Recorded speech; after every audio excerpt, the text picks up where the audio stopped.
Donc je suis effectivement Thomas Cazenave, je suis délégué interministériel à la transformation publique. Alors qu'est-ce que c'est qu'un délégué interministériel à la transformation publique?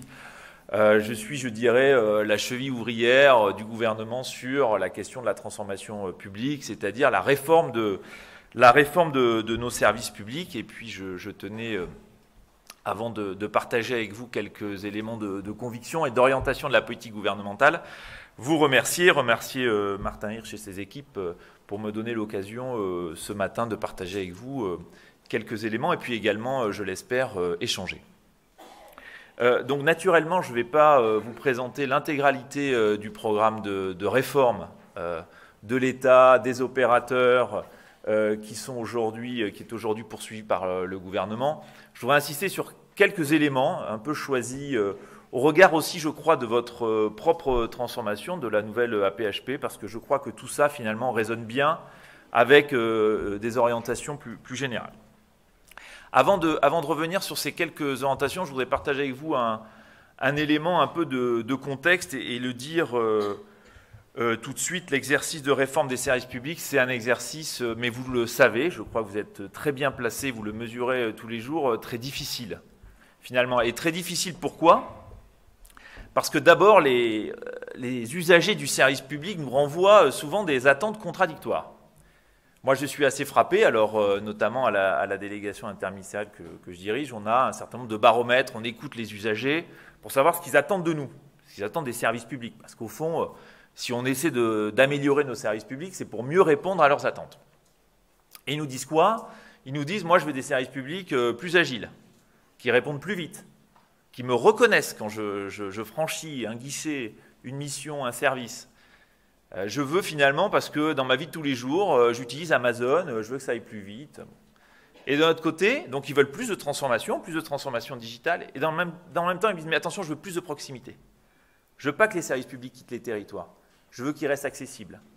Et puis aussi, je le dis, ils veulent aussi un service public moins coûteux, parce qu'ils veulent payer moins d'impôts.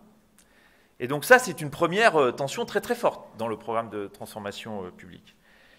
Et c'est valable aussi pour les agents publics, de manière très générale, et pardon si je globalise, parce que chacun a sa réalité très spécifique, et la réalité de l'APHP, ce n'est pas la réalité de Pôle emploi, ce n'est pas la réalité des caisses d'allocation familiale ou des services de l'État en région, mais quand même, les agents publics, quand on mène des grands baromètres, auxquels d'ailleurs la fonction publique hospitalière répond, on se rend compte que les agents publics, ils sont toujours très attachés à leur mission, un engagement incroyable, et d'un autre côté, ils sont fatigués.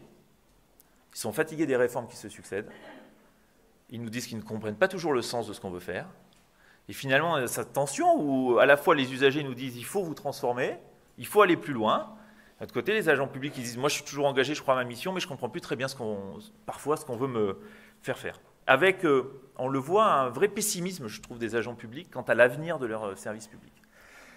Et donc, ce que je voudrais essayer de partager avec vous dans les quelques minutes, un peu de propos introductifs, c'est au fond comment est-ce qu'on sort de ces contradictions, de ces injonctions un peu paradoxales. Finalement, la feuille de route du gouvernement, dans laquelle je pense que la PHP se retrouve bien dans son projet d'organisation, elle est au final assez simple, et je voudrais insister sur deux axes. Je pense qu'il faut faire un service public plus simple, pour les usagers comme pour les agents. J'y reviendrai, je crois que le sujet de la débureaucratisation interne est un axe de transformation important pour nous. D'abord plus simple, et tout simplement un service public plus proche. Et je pense qu'avec ces deux axes, on est capable d'avancer concrètement pour tout à la fois améliorer nos services publics, redonner du sens aux agents publics dans nos programmes de transformation. Et c'est là-dessus que je voudrais partager quelques éléments. Pourquoi plus simple?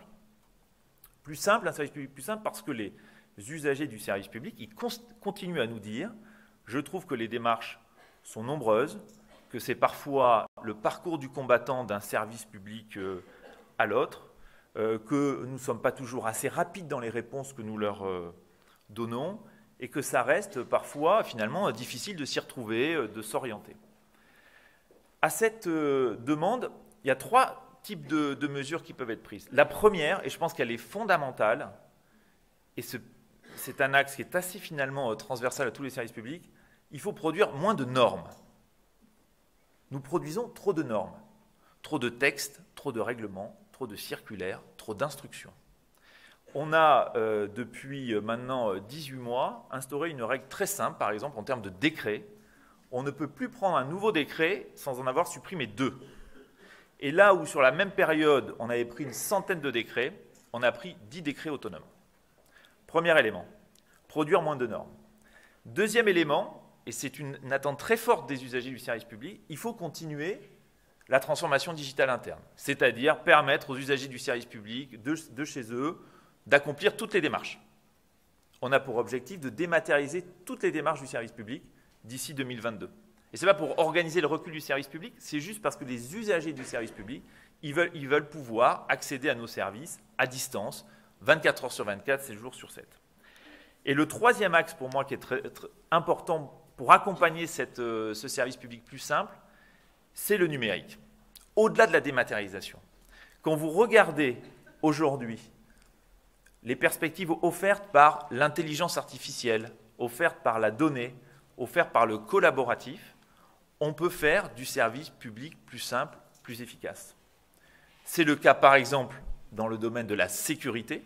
Dans le domaine de la sécurité, qu'on voyait l'utilisation demain de l'intelligence artificielle, de la reconnaissance sur les vidéos, par exemple, quand on a des difficultés d'ordre public, comme on a pu le voir ce week-end, permettre à des forces de sécurité d'être plus dans la prévention que dans la répression, l'identification plus rapide. C'est le cas aussi de l'enseignement, ou quand vous allégez une partie des tâches des enseignants sur, par exemple, la correction des copies, qui vous permet de redéployer le temps des enseignants vers l'accompagnement individualisé. Vous voyez à quel point, finalement, le numérique demain peut nous aider à recentrer les agents publics sur l'essentiel. L'essentiel de leur mission, c'est la relation aux usagers, c'est l'accompagnement individualisé. Deuxième élément, donc faire un public plus simple, c'est valable pour les usagers, mais c'est valable aussi pour les agents publics. Pourquoi ? Parce que cette complexité qui est ressentie par les usagers, elle est ressentie aussi très fortement en interne. Et elle part d'un principe assez simple, que je résume, et pardon si je suis un peu caricatural, c'est qu'on a fait prévaloir au sein du secteur public de manière générale, au sein de l'État probablement plus qu'ailleurs, un principe de défiance généralisée. C'est-à-dire qu'on a multiplié les instructions, les normes, les contrôles a priori, qui se traduisent après concrètement par des process, du reporting, de la donnée qu'on remonte en permanence, parce qu'au fond, on n'a pas confiance. Parce qu'au fond, on n'a pas confiance dans celles et ceux qui sont au plus près du terrain pour mettre en œuvre, adapter nos politiques publiques. Et donc on verrouille, on cadenasse, on uniformise l'ensemble des dispositifs faits de contrôle a priori, réglementation. Et donc je pense qu'en fait, le sujet qui est un peu devant nous pour l'interne, c'est une forme de débureaucratisation très forte, très exigeante. Et faire un peu le pari de la confiance, je pense que c'est extrêmement important pour redonner de l'air, redonner des marges de manœuvre. Alors qu'est-ce qu'on fait pour y parvenir? Le premier, de manière assez transversale, lors du dernier comité interministériel à la transformation publique, qui donne un peu le cap, si vous voulez, sur nos orientations, le Premier ministre a annoncé un certain nombre d'allègements. Il a considéré que le cadre de gestion publique dans lequel on est aujourd'hui, il n'est plus adapté. Il ne nous permet plus de transformer les services publics, perte de sens. Donc, allègement des contrôles a priori, allègement du poids réglementaire et faire prévaloir un principe de responsabilité, c'est-à-dire soit on considère qu'on a les bonnes personnes aux bons endroits et dans ces cas-là, on les fait confiance. Par contre, on est exigeant sur les résultats, mais on arrête de, je dirais, cadenasser par un nombre de règles trop important. Deuxième élément, il faut que les agents publics eux-mêmes nous aident à simplifier le cadre de gestion publique.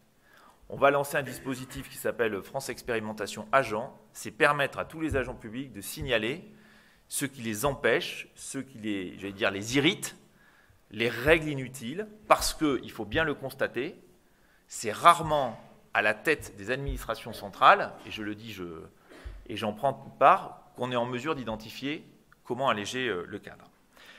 L'allègement du cadre, c'est aussi le cadre de la gestion des ressources humaines. Je pense que côté manager public comme agent public, pas toujours très satisfait du cadre dans lequel on évolue. Et ça, c'est la négociation qui est aujourd'hui menée avec les organisations syndicales par Olivier Dussopt et qui a pour objectif finalement de simplifier. Comment se fait-il qu'il faut plus d'1 an pour obtenir une mobilité d'un poste à l'autre dans le même territoire, d'une administration à l'autre? Donc tout ça, c'est des sujets très concrets qui doivent nous permettre finalement d'être organisés plus simplement. Donc ça, c'était un service public plus simple. Et pardon d'être un peu rapide, mais pour vous dire que je pense que finalement, agents et usagers, ils ont exactement la même attente. Et deuxième axe pour moi qui est fondamental si on veut retrouver un service public plus adapté et qui embarque un peu les uns et les autres, c'est plus de proximité. Alors la proximité, c'est d'abord vis-à-vis des usagers. Alors on peut dire, elle n'est pas immédiatement physique cette proximité, c'est d'abord tenir compte de leur avis aux usagers. On a engagé maintenant depuis 1 an et demi un programme dans lequel d'ailleurs la fonction publique hospitalière, le monde hospitalier de la santé est en avance, c'est permettre à tous les usagers du service public de connaître les résultats de leur service public, participer à l'évaluation de leur service public. C'est la généralisation des enquêtes de satisfaction dans tous les services publics. Commissariat, caisse d'allocation familiale, agence de Pôle emploi. Je pense que c'est très important pour les remettre. Et vous voyez bien la crise de défiance dans laquelle on est aujourd'hui. Et je pense que c'est très important de mettre les usagers au cœur de nos préoccupations et de leur permettre de s'exprimer. On va, comme en Grande-Bretagne aussi, ouvrir un dispositif qui s'appelle Vox Usager. Vox Usager, c'est quoi? C'est permettre aux utilisateurs du service public de raconter leur expérience avec le service public. Ils ont encore l'impression que le service public est trop éloigné, que quel que soit leur retour, on ne transformera pas, on ne changera pas le service public. Donc remettre l'usager au cœur du service public. Et c'est aussi, je le disais dans mon premier point, le numérique qui nous permettra de faire ça. Parce que vous connaîtrez finement votre patient, votre allocataire, votre élève, que vous aurez un service public plus personnalisé. Donc c'est à la fois une orientation, je dirais, une orientation de l'action mettant l'usager au cœur, et puis c'est un sujet quand même aussi de proximité physique. On voit bien que sur le territoire, quand vous discutez, vous interrogez les usagers du service public, ils expriment la crainte de ce retour des services publics vers une forme de métropolisation, centralisation, régionalisation. Il faut garder de la présence territoriale. Mais il faut garder de la présence territoriale tout en faisant des économies, tout en permettant au réseau de se réorganiser, ce qui est compliqué. Donc je pense qu'il faut qu'on imagine de nouvelles formes de présence. Je crois d'ailleurs que les maisons de santé sont une forme de réinvention de la proximité de nos services publics, mais c'est aussi permettre aux différents services publics de se mettre ensemble avec plus de polyvalence, d'imaginer de nouvelles formes de proximité avec des services publics plus mobiles sur le territoire, autant d'expérimentations qu'on lance. Et comme pour la simplicité, je crois que la proximité, c'est une attente des usagers, mais aussi des agents. Comme je le disais, je trouve que l'organisation aujourd'hui, d'une manière générale, du secteur public, il est trop centralisé. Il n'est pas assez déconcentré. Un exemple, quand on a interrogé les managers publics, 1800 managers publics qui exercent les plus grandes responsabilités, 32% seulement considèrent que les décisions sont prises au niveau le plus fin, au niveau de celles et ceux, finalement, qui mettent en œuvre le service public. Donc, il faut qu'on fasse évoluer ce cadre. Il faut qu'on déconcentre radicalement. Ça veut dire qu'il faut revoir nos administrations centrales, qui sont trop prescriptrices, qui ne laissent pas assez de marge de manœuvre aux opérateurs et à l'adaptation du service public. Parce que le service public, il ne peut pas être rendu partout de la même manière. Chacun a ses spécificités, ses contraintes. Donc, il faut laisser plus de marge de manœuvre, plus de modularité, et sortir du jardin à la française où partout sur tout le territoire, tout doit être organisé exactement de la même manière. Ce n'est pas possible. Je prends un exemple. Le Premier ministre, il s'est rendu à Cahors, dans le Lot. Et à Cahors, dans le Lot, il a lancé une expérimentation, il a pris tous les cadres de tous les services publics, avec les collectivités locales d'ailleurs. Il leur a dit, écoutez, moi je ne crois plus au schéma d'en haut pour réformer les services publics. Je vous laisse carte blanche, réinventer le service public que vous pensez le plus adapté au territoire. Et donc, il leur a laissé 6 mois, et puis ils sont revenus avec des propositions. Et qu'est-ce qu'ils ont inventé, localement, plusieurs services publics? Et ils nous ont dit une chose. Ils nous ont dit, finalement, nous, on a à peu près les mêmes publics, mais tantôt ils passent de la CAF au CCAS de la commune, du CCAS de la commune à l'agence de Pôle emploi, à la CNAM. On leur redemande sans arrêt les mêmes documents. Ils ne comprennent pas qu'on ne les connaisse pas. On veut 2 choses. On veut de la polyvalence. C'est-à-dire que moi, agent de la caisse d'allocation familiale, je veux pouvoir répondre à des interrogations sur les démarches de Pôle emploi. Et je veux que quand je prends des pièces justificatives, ça soit valable pour les autres. Et on veut croiser nos données. Mais je vais vous dire, ces propositions-là, jamais au niveau central on nous les aurait faites. Jamais. Parce que celles et ceux qui sont plus près des contraintes, des injonctions contradictoires, il faut leur laisser plus de marge. Et donc, et j'en terminerai là parce que... Ah oui, j'ai été beaucoup plus long. Ah non, c'est bon, il me reste 24 secondes, c'est parfait. Et je crois qu'au fond, si je vais le résumer, c'est certes la transformation publique, c'est sûrement des sujets à un moment d'ajustement, de périmètre, mais ce n'est pas un mécano organisationnel, ce n'est pas un sujet d'organigramme, ce n'est pas un sujet de fusion de structure. C'est fondamentalement une grande transformation managériale où il faut qu'on accepte de laisser plus de place, plus de pouvoir, plus de latitude à celles et ceux qui sont au plus près du terrain. Et je crois que ce sujet-là, c'est un défi qui nous est posé, parce que c'est culturellement, au moins au sein de l'État, un sujet très compliqué, mais sans lequel on n'arrivera pas à répondre aux attentes des usagers. Parce que les usagers, ils ne veulent plus un service public uniforme, ils veulent être reconnus, ils veulent qu'on adapte le service public. Donc c'est ça un peu le défi qui est devant nous. Voilà, merci pour votre attention.